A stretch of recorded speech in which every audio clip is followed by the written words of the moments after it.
Hello everyone and welcome to the round 3 back 9 coverage of the Greater Peoria Open presented by PLD Disc Golf and presented by Peoria Frisbee Club. Got Olsen in the booth here again with me. Oh yeah, I'm here ready to do some stuff. There we go. Yeah, we had a semi-uneventful round here on the front 9. This back 9, these players are looking to either hold their score or try to advance. Especially we had it shake up here with the player check-in scores. Joseph Anderson climbing to the top of the leaderboard. Once again, GT swapping places with Kevin, and then Gavin stepping up there as well. These players are trying to make a move and hold their places on one of the toughest courses in the world. So here on the back 9, we start with hole 10, a really tough 400-footer. One of the craziest gaps I've seen. And that is pured by Kevin, but too low.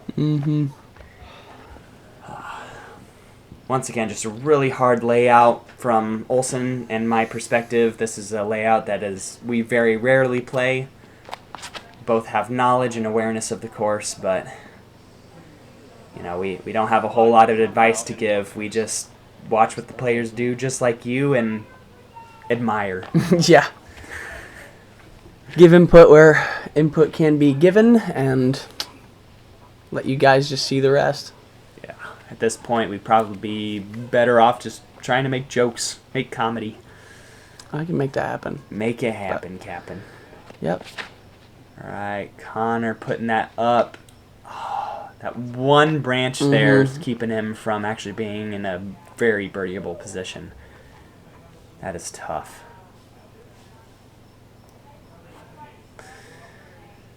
Awesome backhands here. Really tough to expect the forehand out of these guys. That's a lot of distance and such a low ceiling to try to get all the way there.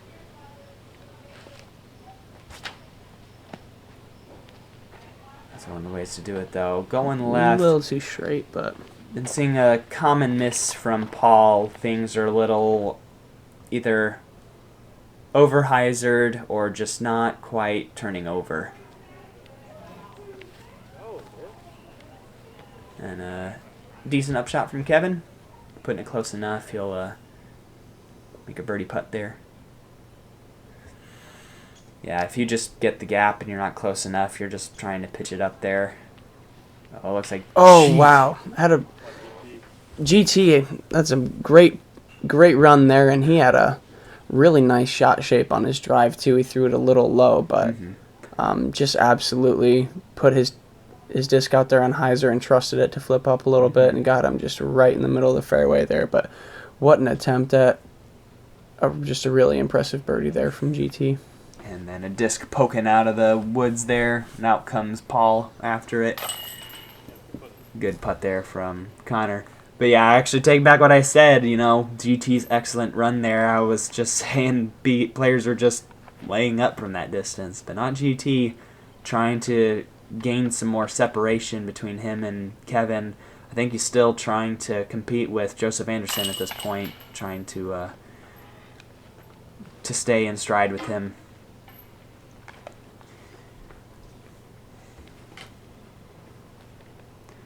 These players just cleaning up what I will not call routine putts. Nothing's routine out here. Yeah, I don't want to jinx anybody anymore. That's the last thing I want. This course is a war zone.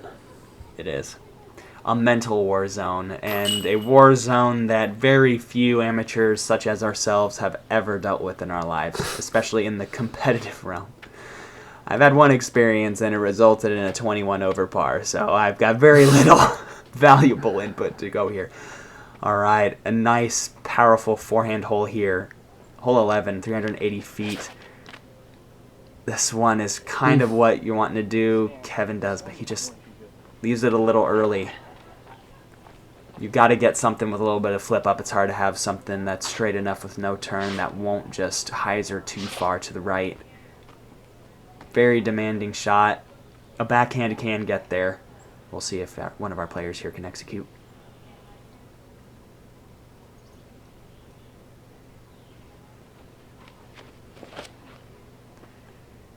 Oh. One way to mitigate the over-hyzering is to throw something on a flex, and GT just pulls that over a little bit. Put a little bit of Kevin and GT's drives together, and you got one heck of a drive. Yeah. What would you call that person? Jevin? Yeah. Jevin. Jevton.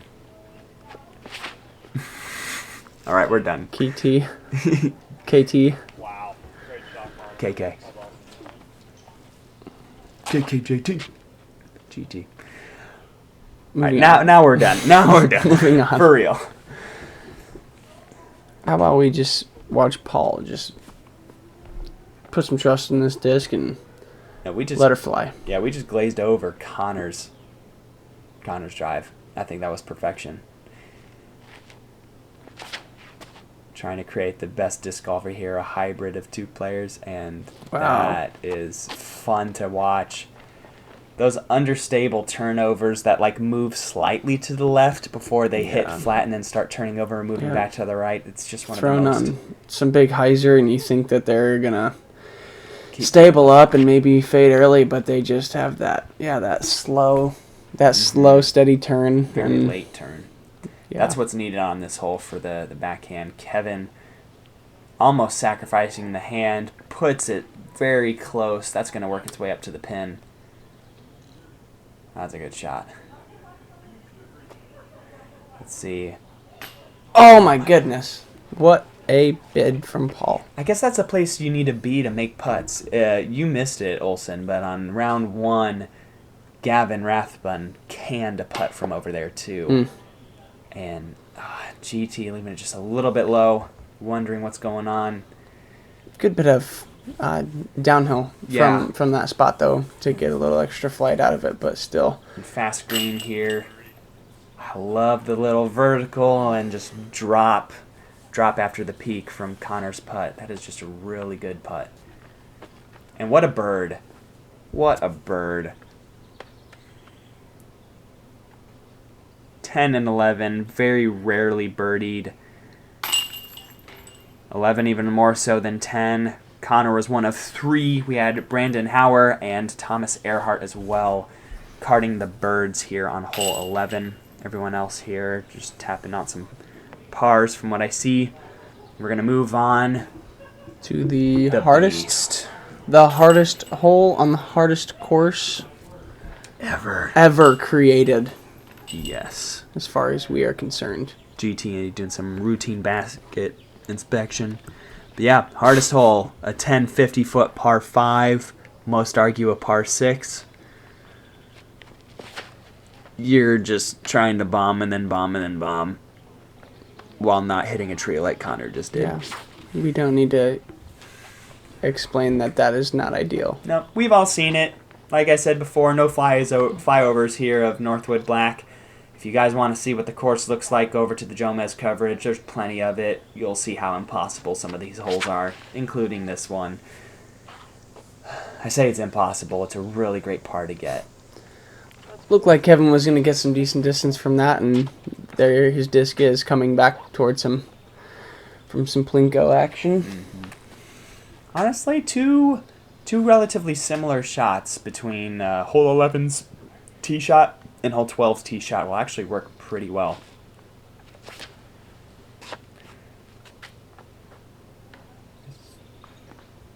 Dang. A little inside there on Paul. What would you know, clipping a tree? Mm-hmm.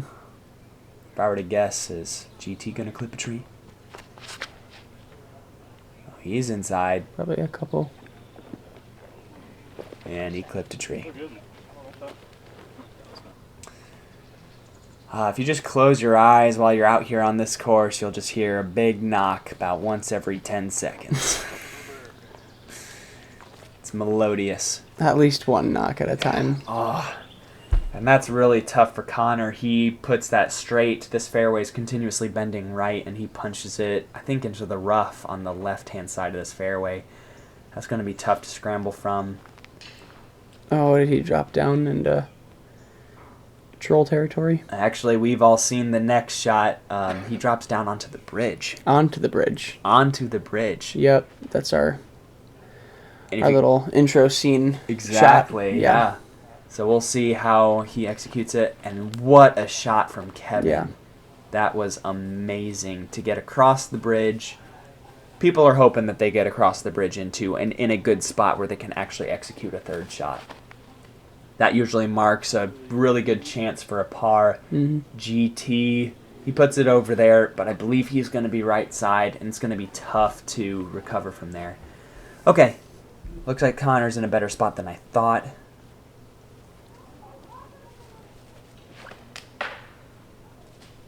Was In a better spot. Now he's where I thought he was, and I just barely caught the chip out. That hurts so bad. I believe this is now his fourth shot. He's given it all he can get to try to get to the top of the hill across the way. And good result for clipping some trees, but still some work to do, and yeah, the Northwood Paul. sickness has set in for sure. Paul with the spotlight throw here. Paying his toll.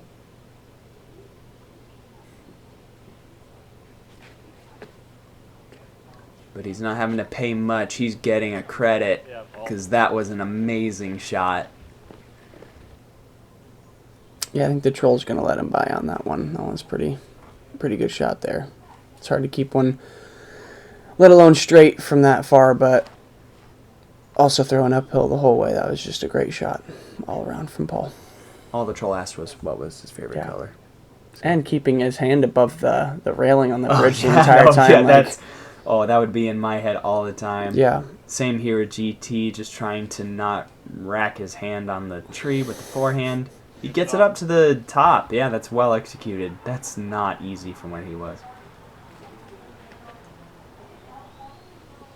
And that's Connor. He looks like he's trying to push it up the aisle. I could not get a vantage point from the camera's perspective, so I just got what I could and called it good. But there's GT punching it perfectly up the gap. A little low.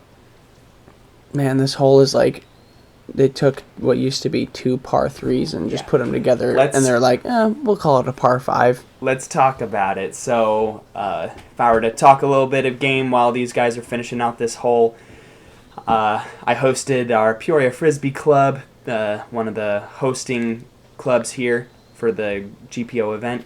Hosted an Ironman tournament where we played out here in Northwood's Black. We played the shorts layout and cut up all of the par 4s into their own par 3s. And man, was it still a tough course. We had a lot of fun. We were able to snag a lot more birdies out there on that layout than we were even on just regular shorts. But man, hole 12 could easily be its own 3 holes that are all par 3s. Yeah. And they would be tough. And that was an amazing putt from GT. And a great attempt to finish out the hole from Connor, unfortunately not grabbing the chains there, but That comebacker putt was fantastic. Yeah. Though. I know it leads into a triple, but that's just one you gotta accept it and just move on with the best attitude you can pull out from that point on, and just yeah. move on. So what do you tell to the amateur that gets the 10 or the 10, the 5 over par? I wouldn't probably try to talk to him at least for Let him a steam off couple maybe a holes. little Yeah, bit. just give him a little pat on the back as maybe if I walk past him or something, just so he knows that Absolutely. we know, but we're not gonna talk about it. I only ask from experience because I was the one who got the 10. There's a lot of bewilderment. You're like, how can I put so many strokes on one hole? But yeah, that was a shot that just went 2 straight here on hole 13, 653-foot par 4. This is another really tough birdie. You have to jailbreak it to try to get it if you don't have 430 feet of distance off this tee here. This tee shot is incredibly demanding if you want to have an effortless second shot to the basket that's protected by a small, I can't even really call it a pond. It's an enormous puddle in front of Oh, in yeah. front of the basket. So It's probably claimed a few discs. yeah, At least a including couple. one of mine. Yeah, I think one of London's as well. Does hole 12 have a nickname? Is it the Beast? I'm calling Does it hold the that Beast. nickname? I think we should get a name really There's plenty really of solidified. Call it the Power Stroke hole. Names. The power. Yeah. No, let's not. But I'm sure many of these players here have called it many names that we will not repeat here on this coverage. So you can call it whatever you want. People know what you're talking about. Here So, we'll call it hole 12 at Hole Northwood 12. Black's Long. yeah. We'll call it the deep dark black. But not too bad from GT and Connor needing to get some confidence on his drives. He's trying to go big to try to get to that landing zone. He punches it really high on hyzer. He gets around the bend, but I don't know if he's still in a position where he can get up and down for his par.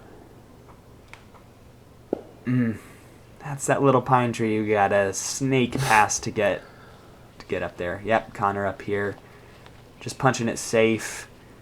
Being left, you're a little bit further from the pin, but it gives you a better chance of guaranteeing yourself a clear, unobstructed approach shot. Yeah, Kevin center cut, but trying to cut off a little bit more here. Hole 13 at this course should just be like a mental release for the players where they just make a 150 foot just hole off the tee, just ace city. Yeah. Just here you go, guys. Here's There for you go. going into the abyss of 12. Yeah, too. but that's what I'm saying. As soon as even hole 11 is like the silent beginning of it. Some people are thinking, oh, it's gettable, but it's still really, really tough. Like I said, less birdie than hole 10. But it just doesn't let up until, Wow, what a shot. an excellent shot. That's a way that you really challenge yourself. It looks like he put like a fairway driver on Annie and just trusted it to get over. And Connor skipping just out of the OB, to get there. Right past the stake. This Wow, GT shot. that was That was really great. I don't know. Do we think he cared a lot about that disc? Or just... Oh, I think that was one of his most trusted understable discs that he said he was throwing on this line, and he trusted it to do nothing else but just that. That's the level of confidence that you can expect from players of this caliber. And that's what separates us. I'm choosing the disc like, I don't care too much if this one goes in the water. Which I think is why it usually results in a bad shot, because then you're throwing a shot that's not... I'm expecting with the disc. failure before I Exactly. throw it. Yes. Visualization, incredibly important in the game of disc golf. And Paul, what a birdie. What a birdie. Not as impressive as a birdie on hole 12, but once again, just having mental fortitude of just trudging along. Playing relatively clean golf. 4 over is not bad. I know he's expecting a little bit more of himself.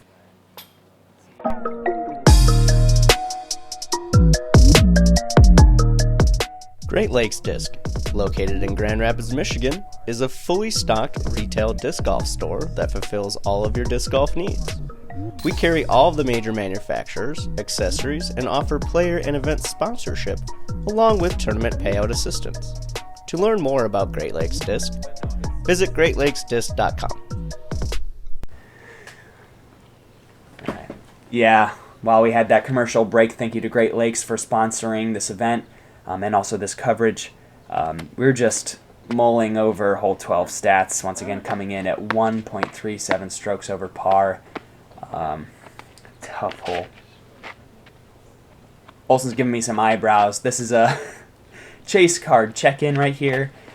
We just happened to catch up. Hole 14, we had a backup here, so just wanted to get you guys a little insight to a couple of the players here.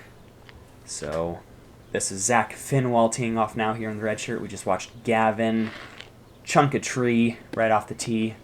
Zach, a forehand specialist, trying to get through this gap here.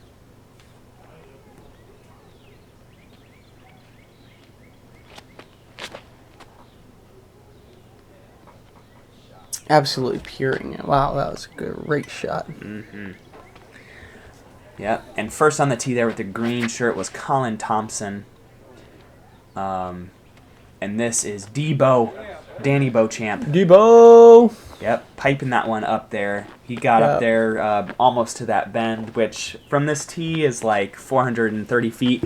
And this is the infamous second shot. If you keep it short, you can just play the airspace, try to get around the corner, get an extra couple hundred feet of distance there. But you see here, these players still trying to get off the hole before even our chase car can finish up. So Peyton's hiding behind a tree on max zoom on the camera trying to get him vision out. Exactly. Yeah, I did not want to run back and forth. I was breathing hard for this footage right here.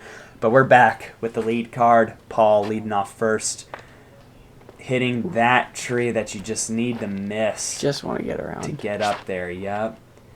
You see Kevin there really lining up the power hyzer shot. These guys are having to finesse a somewhat understable distance driver that just goes straight and then tries not to fade off too hard when getting to the corner. This is such a hard tee shot.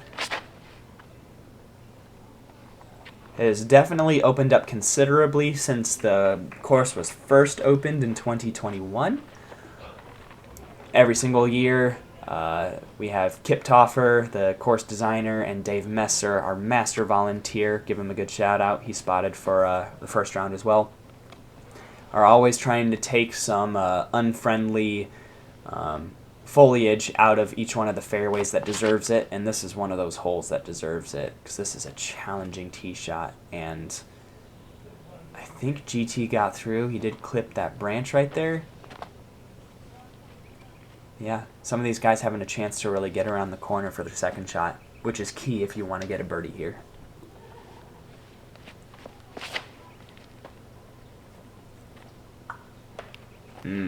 That's the little stump that you need to get past. Just routine low shot now, pitching around the corner if you're not Gavin Rathbun. Trying to throw over everything. We'll see the same here from GT.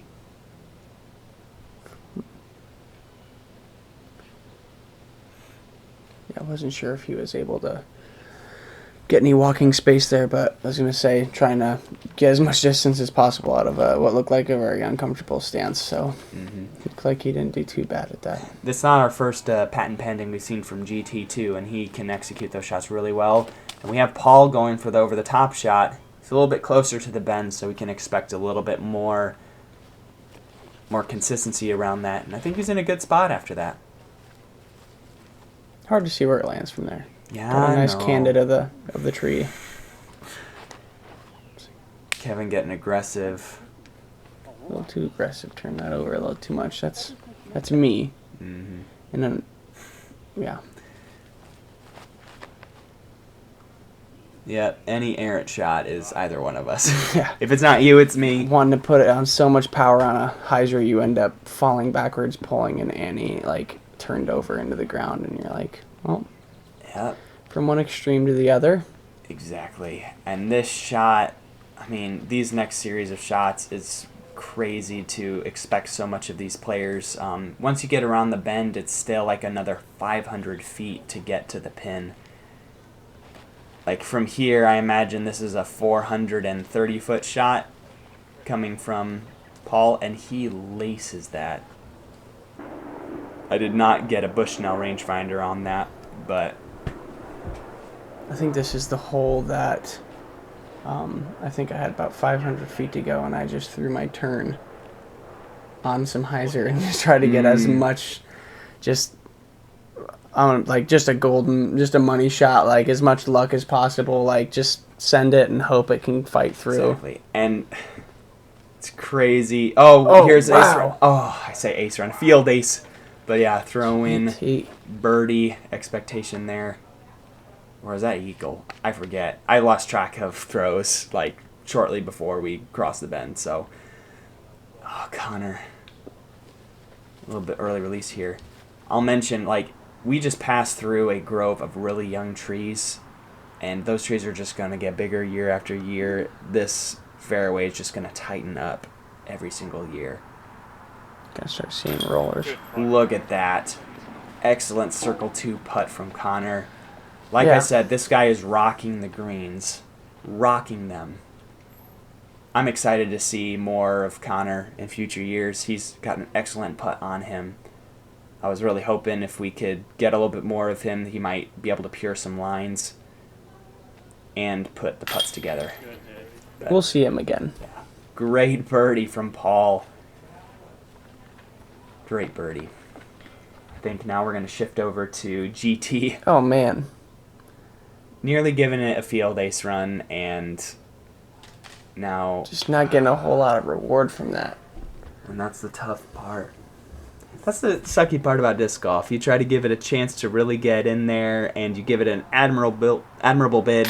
It skips off the top, and then you have an unmakeable putt. Yeah. Like, how Or you- rewarding is that? That's You take that risky putt and you bounce off the basket and you roll twice the distance. Like, talk about, we needed discs made out of metal and just super strong earth magnets on on these baskets. Hold them in place. Don't let them go anywhere. you can play that. I'll record you playing that. Yeah, I'll fabricate the world's first metal disc. That's obviously PDGA illegal. So, hole 15, a familiar hole, one of my favorites from the old Northwood Golds layout. Just looking to turn something off marginally, just like Paul did here on the backhand. A forehand is also a really safe shot. It looks like our leaders here are going to try to get marginally aggressive. Try to take it with the backhand. Alright, it's going. Oh, what a kickback. I didn't mention the OB on the left, but for those of us who are familiar with that, what an amazing kick. We'll have to get up there to see if he is in bounds. And that's our chase card clearing off of the green here on hole 15 as GT prepares himself for his tee shot.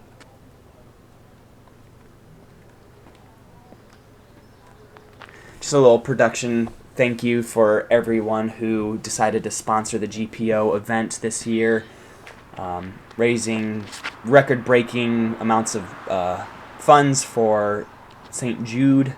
A lot of donations were made thanks to our amazing tournament director who we had on round 2's coverage. Just very gracious for the opportunities that these awesome companies and organizations are giving to us and the locale for by sponsoring the event and allowing these players to do what they do. Oh. And an unfortunate kick there for Connor. I believe we take a look, or I don't know if we take a look at this disc, but I think Kevin was indeed inbounds. So he is taking a penalty-free second shot here. Plays a good shot, has a chance. There's some sneaky OB up there. If your disc goes out of view left, you're concerning yourself if it actually did go out of bounds.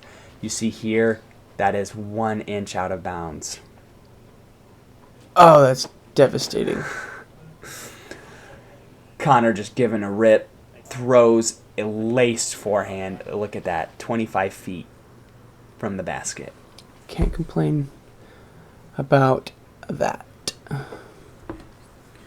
No, you should not complain about that.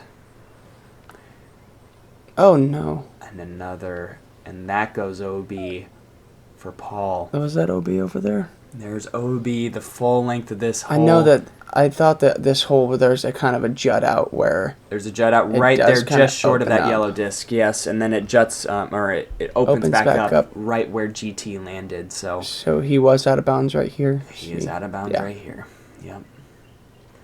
Doing just a pitch up, maybe giving it a chance. These players and their approaches from within 100 feet blows me away. Just a layup there from Kevin. I think he's playing some smart golf now. I'll give some score updates here on the next couple holes just to show you what the rest of the players here were seeing on PDGA Live.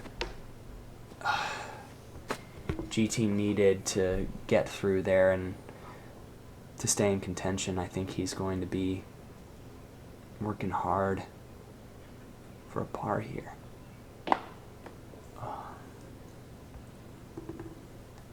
Didn't do that putt justice. He was challenging a really tight gap between a couple of trees and couldn't make it through. Yeah. Wow. Birdie by stroke, par by score. That was a great recovery from Connor. Tap in from Kevin. Paul, that unfortunate OB there. And GT, same. GT was fighting for that first place spot. I think he's losing some momentum there. Yeah, we have an update here. Kevin taking the lead back from Joseph Anderson, who's now in second. It's between Kevin and Joseph for now. 2 strokes between him and GT. What a tree redirect there. Sorry, tree direct. Tree direction. Just nicked it. Yeah. Kept him shooting straight for a little bit longer. That's good. This is a fun one. Yeah. You got to take advantage of those breaks when you get it. And right now, Kevin wants to keep playing clean. He's risking hitting that tree. And that was a great turnover there from Connor. Hits the retaining wall. That's a challenging putt from there, but it's definitely attainable. Looks like all these players electing for backhand. This is a very fun shot.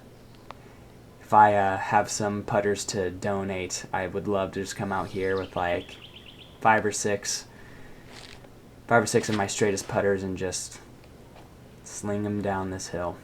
Paul kind of pulls it over a little bit. He'll be right side, probably circle 2's edge. Getting a nice view of that PLD Disc Golf banner right there.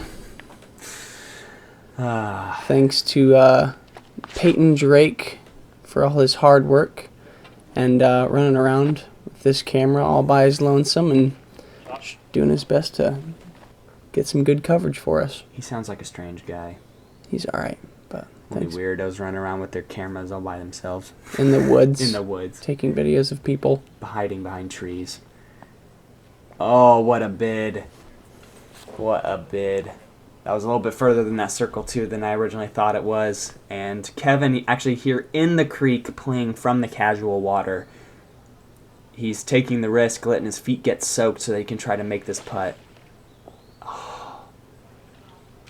He's trying to squeak out another birdie to try to create some separation between him and Mr. Anderson. But no luck there. Let's see if Connor can drop it. Setting it in.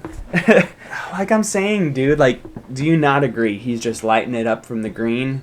I don't know what his Circle 1 stats are, but he is putting incredibly well. Connor, if you hear what I'm trying to tell you, I appreciate watching you playing, man. I know it's hard to get off the tee here on this course, but man, too bad I didn't catch you out there at McNaughton. That would have been fun to watch. We tap out here, move on to hole 17. Give you another score check-in. So this is what we've got. Joseph taking a tied lead with Kevin. Kevin is looking at this hole and he's saying he has to birdie. Hole 18, a really tough hole to birdie. We got GT also just staying in contention. You know, anything can happen. 2-stroke swings are incredibly easy out here. 3-stroke swings are possible. It's anybody's game still. But Joseph Anderson is in at 25 under, so that is the score that needs to be beaten. Or sorry, no, 24 under par. That's where he's at. Kevin's really focusing on this shot.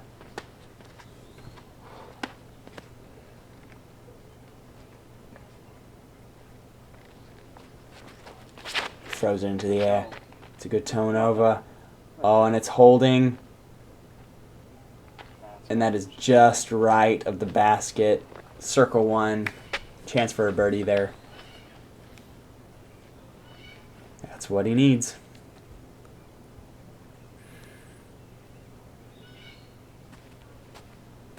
Yeah, Olsen, I don't know if you have any experience with this, but it's super fun to be, even as a spectator, see these really clutch situations occur where 2 people are neck to neck coming into the very end. Very fun to watch and witness.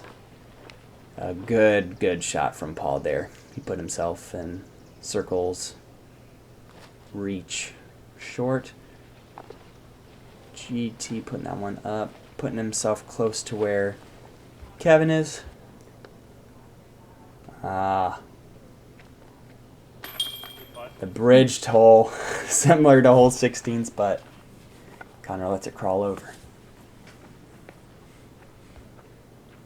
Yeah, man, I don't know if he's got a dinner plate hiding in his bag that he pulls out for the putting green, but yeah, he just puts that thing up there flat and it just falls in the basket for him. Kevin needed that. Kevin needed that. That was his birdie chance to give him that padding, that par padding for hole 18. He's going to have to score on hole 18. It's really tough. Good recovery there from GT.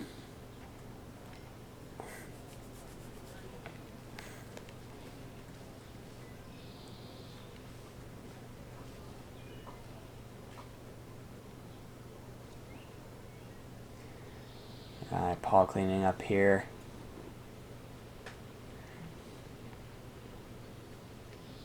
Very nice. Doing well enough to hold his own over the past stretch of holes. He's been 4 under for a while, but he is using that as an opportunity to get him closer.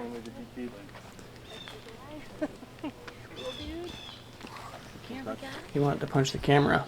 He did, and I deflected it with my own knuckles. I'm that ninja-like. Hole 18, 703-foot par 4. Very demanding shot. You're looking, or these players are looking to throw like 400-foot hyzers off the tee to land a little bit closer to the bend than Connor did, and then throw one of the most interesting second shots ever.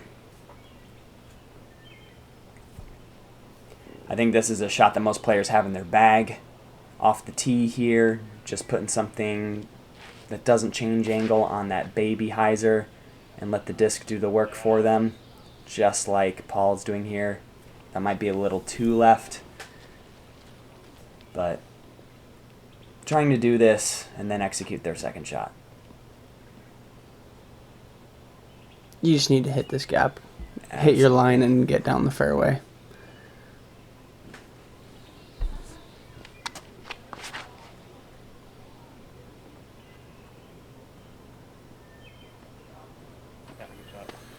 GT, he put that up there. I think that's going to be in a similar spot to Paul. A lot of stress is riding on Kevin right now. He's gaming himself up, telling him anything can happen. He can get a birdie here if he needs it. He puts it out there. It's looking good.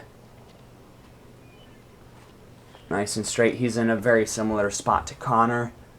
It's going to be a challenging shot, second shot. Let's see what Connor has here. He puts it up there, I think showing Kevin the way. It was a good execution from where he was. GT a little bit straighter into the gap. That's a beautiful shot. Mm-hmm. Alright, and here we are. This is the shot that will determine if Kevin is a champion or not. Or giving himself a chance to at least go to playoff. Right now it is playoff time if he can't birdie, but if he can, let's see what happens. Oh, sneaky through the left side tree, and that's going. But no player, or no catch cam. No catch We'll have to cam. wait to see what happens. The suspense, The suspense. and the anticipation. It was killing everyone. It is real. Scrambling here from Paul. Wow. Bunch of good approaches. I've been where Paul was, and there's nothing. And he got something. What a shot. Good up shot.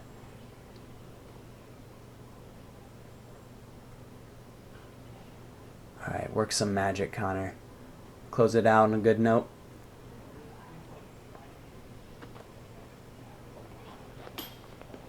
Oh my goodness. Now I'll say, pleasure watching Connor, pleasure watching Paul. Having him there is Kevin's drive. circle 1, 15 feet. This is going to be the most excruciating putt from his perspective, but not to be overshadowed by that. GT closing out on a birdie. That is a good one to get. There it is. And I could barely catch that one because Kevin did not want to overthink that. He steps right up, cans the putt for the birdie, for the win. What a week. What a week.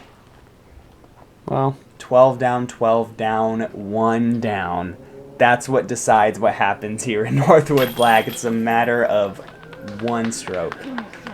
That is crazy. Paul closing it out. Good event on all players' sides. Northwood, Black and long, or short and long, both really tough layouts to get. These players are awesome. And that's it.